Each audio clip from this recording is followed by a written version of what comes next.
current violence is alarming.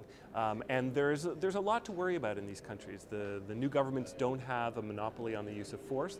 There's a security vacuum. There are armed groups, Al-Qaeda and Salafis, as we've seen with the tragic events in Libya and in Yemen and the attacks in Cairo. But the underlying story, I think, is a good one, or at least good so far, because you've had free and fair elections in several of these countries. You have now popular governments for the first time with profound legitimacy among the people. And in the way that the governments behaved, responded to the crises, not on the first day, but on the second day and the third day, where they moved back towards the United States, and they realized that if they gave in to these extremists, they were going to be threatened as well as the United States. That's a big sign of progress, and that's something we haven't seen before.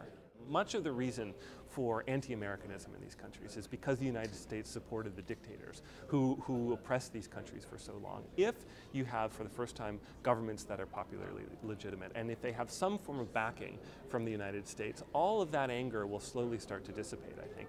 And the prospect for better relations, as we're already seeing, for example, with Libya and Tunisia, where you have progressive and impressive governments that are interested in better relationships with the West, that will all work in our favor. The other big factor is the real issue for the people in all of these countries. They protest against Israel, they protest against the United States, but what they really care about are pocketbook issues. And I think this will be the make or break for all of these countries. If these countries can get their economies back on track, and if they can make their economies more equitable, so everybody has a buy-in, and everybody feels they're doing well with the current system, then I think that everyone will become much more peaceful, because they'll see that peace is in their own interests.